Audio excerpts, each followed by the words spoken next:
Today we are going to discuss the topic on double integrations in polar quadrants.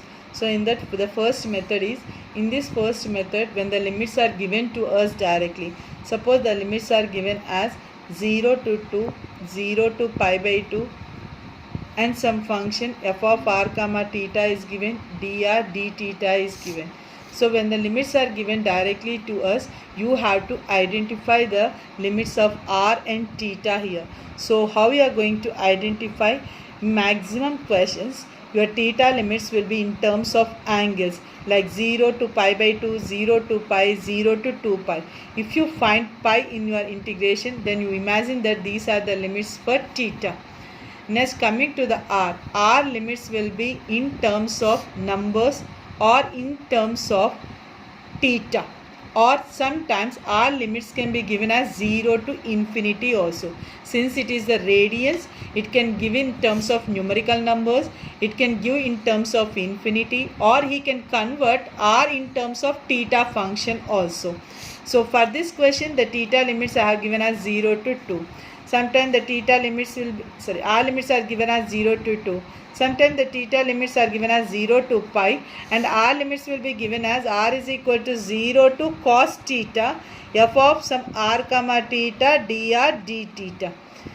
So here r is equal to 0, why we have taken? Since the limits are in terms of theta, means you are having only two limits, r and theta. Yeah, it is given in terms of theta, means these are the limits for r you are going to say. That is the reason we have written r is equal to 0 to cos theta. Next, here we have written theta is equal to 0, means it is in terms of angle. Obviously the theta limits will be in terms of angle, so the theta limits we have written as 0 is equal to 0 to pi. According to your question, you simplify your condition. This is your method 1.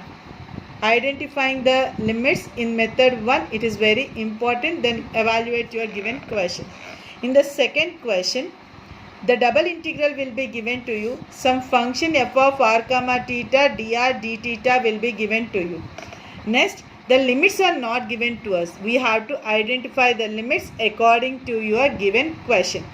So those questions we have explained in the videos. You just check how we have done the questions when the limits, how to evaluate the limits when limits are not given to us. So suppose if the question is given, say r is equal to a into 1 plus cos theta, it is given. The question is given, evaluate double integral, some function is given dr d theta over the area, over the curve, r is equal to a into 1 plus cos theta above the initial line. If the question is given like this, here we have to calculate the limits so that you can integrate, you can evaluate this question. Yes, to find out the limits, whatever the equation is given to us and whatever the hint is given to us. The question is given r is equal to a of 1 plus cos theta. For this, you draw a diagram. How you are going to make it the diagram? It is the positive value. So you are taking x-axis, y-axis you are taking, and the figure for r is equal to a into 1 plus cos theta. The figure will be like this. For r is equal to a into 1 plus cos theta, it will be the figure. Above initial line means it is nothing but above x-axis you are going to take. Means you are going to find out the region of this particular area. Only above x-axis you are going to find out. It starts with 0 and it is ending with the curve a into 1 plus cos theta. Since it is in terms of theta, this value becomes the limits of r, saying that 0 to a into 1 plus cos theta.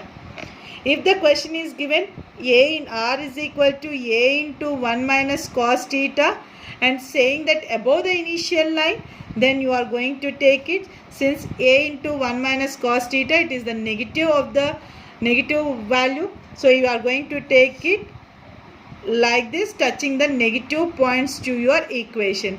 So it will become x, it will become y, and it will become minus x.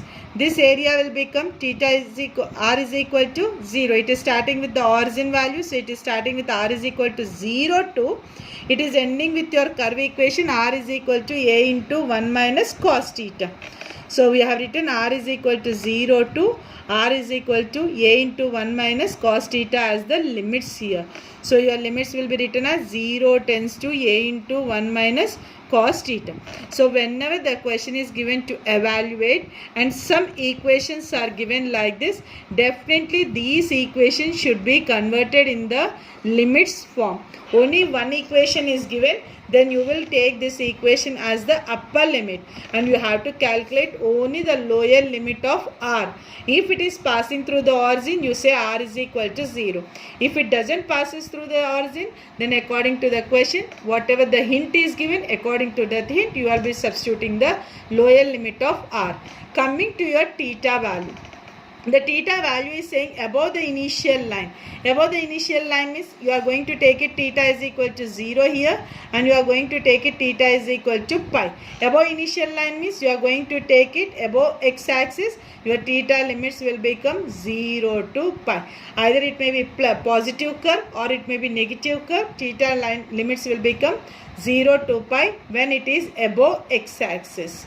If the question is given, in the same question, if the question is given some double integral f of r comma theta is given, dr d theta is given, and given that the two curves are bonded here. Some two curves it will be given, say r is equal to a sin theta and r is equal to b sin theta. In between these circles, the evaluation we have to make it.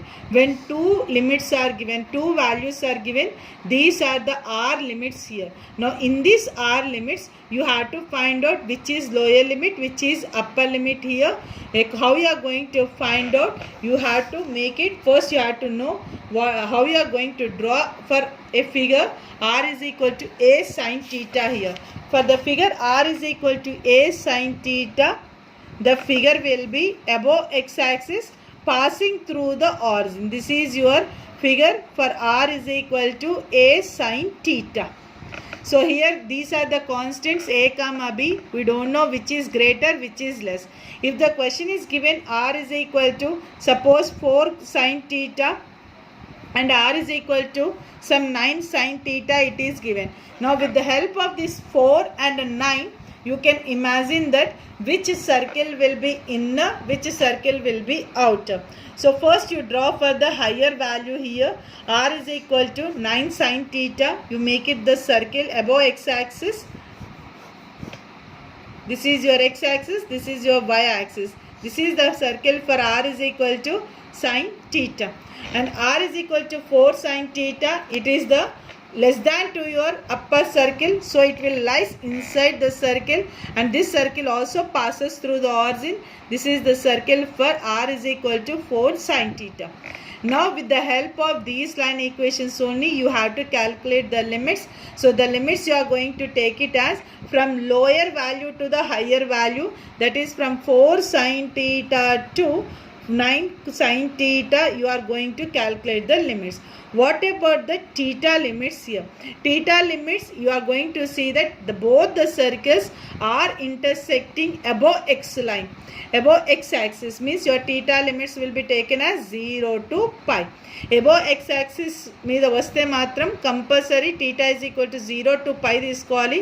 Two curve equations ఇచ్చాడు, r in terms of theta ఇచ్చాడు అంటే ఏది lower limit ఏది upper limit అన్నది తెలియడానికి first మీరు diagram అన్నది draw చేస్తేనే మీకు ఏది లోయర్ ఏది అప్పర్ అన్నది తెలుస్తుంది. ఒకవేళ ఒకటే ఈక్వేషన్ ఇచ్చాడు అంటే అది ఆరిజిన్ నుంచి పాస్ అవుతుంది అంటే you are going to take it r is equal to 0 and whatever the r equation is given in our question it will become the upper limit. So in both the cases also we have done one video.